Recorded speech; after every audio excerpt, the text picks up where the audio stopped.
During a weekend family dinner, my stepmother slammed her fork onto the table, turned toward me, and shouted, "Either you give your room to your younger stepbrother or pack your bags and get out." She didn't whisper it. She shouted it in the middle of a dinner I had helped pay for, in a home my late father had spent his life building. My stepmother glared at me with an entitled smirk while her son sat beside her, quietly grinning as though he had already won. My late father's memory had been erased from those walls, replaced by their greed. No one defended me. No one said a word. But I, Claire Bennett, a 27-year-old financial analyst, did not cry.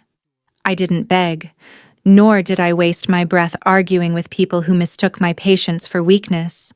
Instead, I took a deep breath, set my silverware down, and stood up with my back straight. "All right," I said calmly. "I'll go pack my bags." They thought they were throwing me out onto the street.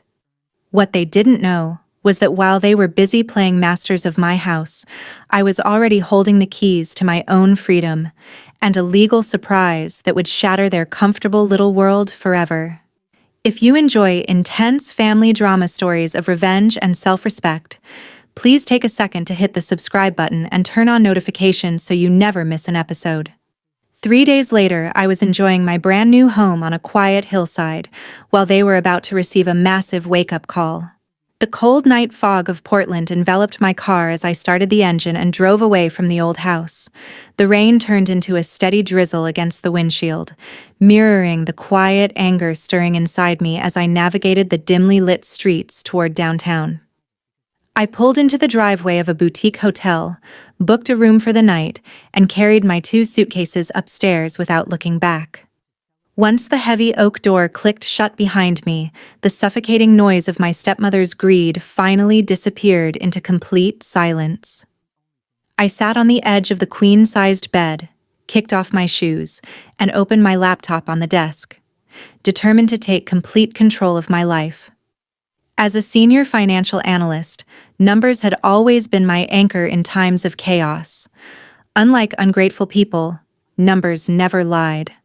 I logged into my personal banking app to review my primary high-yield savings account, which I had built dollar by dollar through years of discipline. The screen displayed a balance of $212,000, a sum I had managed to protect, despite constantly covering household expenses for the past 2 years. Ever since my father passed away, I had quietly swallowed my grief and carried the financial burden of that house alone, out of respect for his memory. I had paid the annual property taxes, covered expensive roof repairs, and handled every utility bill while Monica and her son lived there completely rent-free. My patience had been driven by the foolish hope that honoring my father meant preserving the family home, but their cruel behavior at dinner made me realize I was merely funding my own humiliation. I closed the banking tab and opened my messages, scrolling back to a link my best friend, Rachel Morgan, had sent me the previous week. She was a licensed real estate consultant who had been urging me for months to stop sacrificing my independence for people who saw me as nothing more than a bank account. Attached to her message was a listing for a charming 2-story cottage nestled in the quiet hills of West Hills, listed at $480,000. The property featured expansive cedar decks, large floor-to-ceiling windows overlooking the forest, and a pristine view of the valley below. At the time, I had dismissed her message with a polite smile, believing I needed to stay in the family home to keep my father's memory alive. Now, looking at those high-resolution photographs beneath the dim light of the hotel room, the peaceful setting felt like a sanctuary calling my name. With $212,000 in liquid savings, I had more than enough money to make a solid 40% down payment of $192,000. My steady income as a financial professional meant securing a conventional mortgage for the remaining balance would be effortless, while still leaving me with a comfortable emergency cushion in my account. I tapped Rachel's name and sent her a quick message asking her to schedule a private walkthrough of the West Hills property for the very next morning. She replied within seconds, confirming that the listing agent was a close colleague and that we could tour the house at 8 o'clock the next morning. A profound sense of relief washed over me as I closed my laptop and walked over to the window, watching the rain slick the pavement below. For the first time in years, I was no longer planning my future around the needs of people who had taken my generosity for granted. Tomorrow morning, I would take the first real step towards securing my own sanctuary, leaving Monica and her entitled son to face the harsh reality of their own greed. 5 days later, I held a warm cup of coffee in my hand as I drove up into West Hills to finalize the closing paperwork and collect the keys to my new home. The early morning mist hung low over the winding roads, casting a tranquil silver veil across the towering evergreen pines lining the driveway.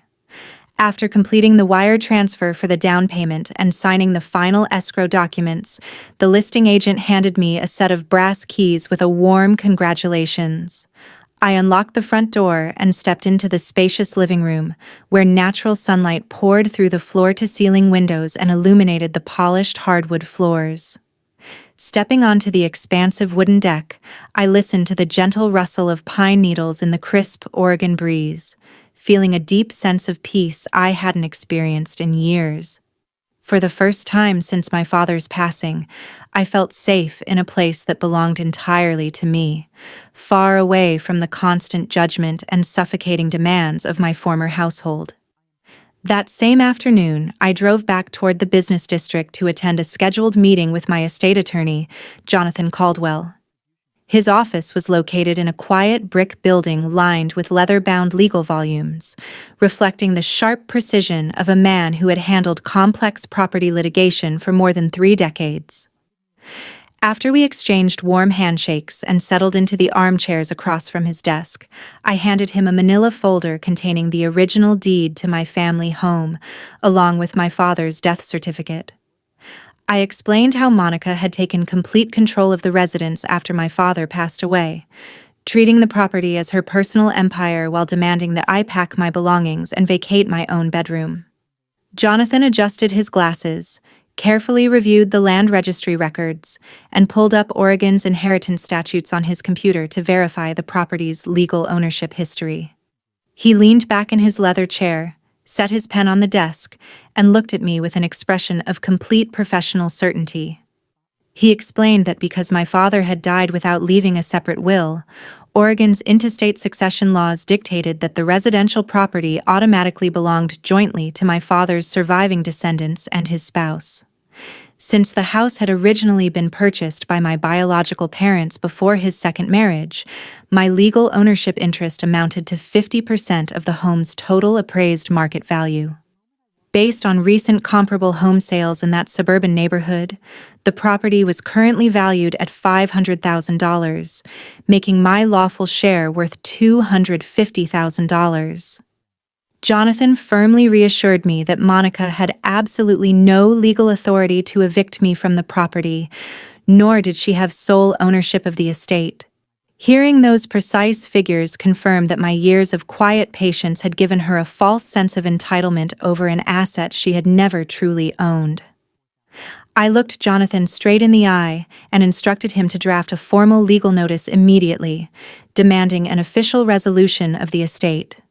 We agreed to present Monica with 2 straightforward legal options. Either she would secure financing to buy out my $250,000 equity interest within 30 days, or the property would be placed on the open market through a court-ordered public sale. Jonathan nodded approvingly, noting that given her lack of independent income and poor credit history, obtaining financing for a buyout would be virtually impossible, making a sale almost inevitable. I signed the retainer agreement with a steady hand, knowing the legal process was now officially in motion to dismantle her illusion of power. 4 days after moving into my new home, my phone began vibrating repeatedly with demanding text messages from Monica. She bluntly sent me a detailed shopping list that included prime-cut steaks, imported wines, and an expensive custom birthday cake for Ethan's upcoming party, demanding that I transfer $200 immediately to cover the groceries. Her tone carried the same arrogant expectation that I owed them financial support simply because I had once lived under what she considered her roof. As I watched the notifications appear on my screen while sitting in the quiet sunroom of my new home, I felt a wave of cold detachment replace whatever patience I still had left.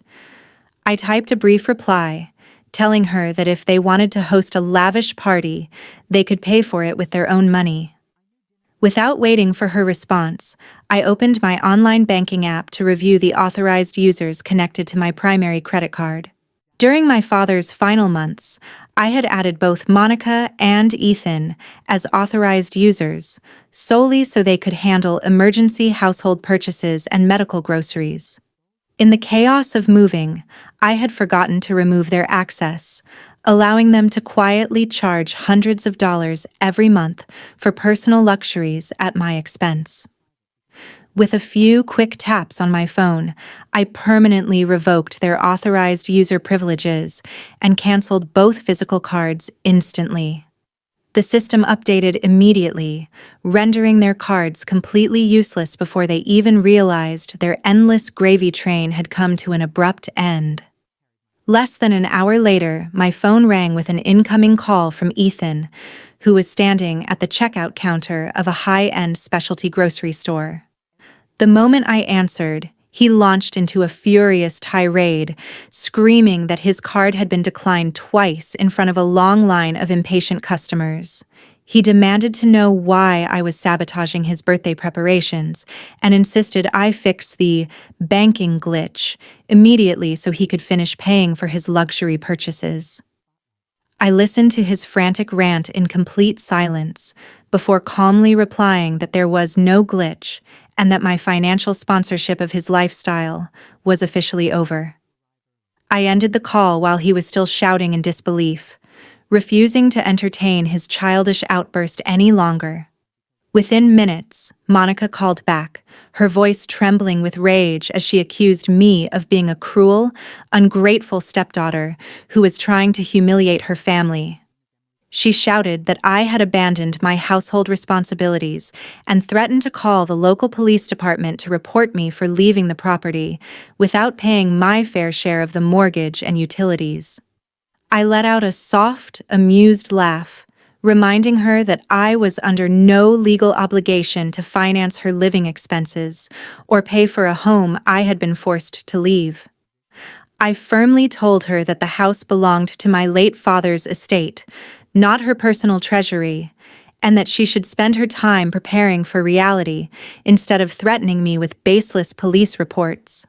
I hung up before she could launch into another round of threats, saying nothing about the formal legal notice Jonathan was having delivered to her front door that very afternoon. On a rainy Thursday afternoon, as raindrops tapped softly against the window, certified mail from attorney Jonathan Caldwell's office was delivered directly into Monica's hands. The formal document contained a detailed partition demand stating that, under Oregon inheritance law, I owned a 1/2 interest in the residential property valued at $250,000. The notice established a strict 30-day deadline requiring her to either pay the full cash value of my equity interest or agree to place the suburban home on the open real estate market for an immediate court-ordered sale. As she read the legally binding notice, drafted on the official letterhead of Jonathan Caldwell's law firm, Monica watched the comfortable illusion she had built around her status as the sole mistress of the house collapse almost instantly. The harsh reality of her financial situation quickly set in as she realized that securing a mortgage from any commercial lender was simply impossible. Having relied entirely on my father's generosity for years without maintaining steady employment, her credit history was practically non-existent, and her debt-to-income ratio failed to meet even the most basic underwriting standards. On top of that, Ethan's lack of income and his recent academic troubles meant he could provide absolutely no financial support toward refinancing the existing debt. Without my regular financial contributions to cover the property taxes and monthly expenses, she faced the terrifying prospect of losing a spacious home she had never been able to afford on her own. Panic quickly replaced her arrogance as she spent the entire evening trying to reach me through dozens of desperate phone calls and frantic voicemail messages. Her once aggressive tone dissolved into tearful pleas, begging me to answer so we could discuss what she called an unfortunate family misunderstanding. She left rambling messages, promising that Ethan would gladly take the smaller bedroom and insisting that we should settle our family matters privately instead of involving attorneys. Sitting peacefully on the covered porch of my West Hills cottage, watching the rain drift across the forest canopy, I listened to every voicemail without feeling the slightest trace of guilt or hesitation. By Friday afternoon, after realizing her emotional messages had gone unanswered, she sent a humble text begging for a face-to-face meeting at any location I chose. She claimed that if we could simply sit down over coffee, we could work out a reasonable solution that would preserve the family home without forcing the estate into a public sale. I waited several hours before sending a brief reply, agreeing to meet her the following morning at a busy coffee shop in downtown Portland. However, I made one thing perfectly clear in my message. This would not be an informal family conversation. I informed her that my attorney, Jonathan Caldwell, would be attending the meeting to ensure every discussion remained strictly within the boundaries of Oregon law.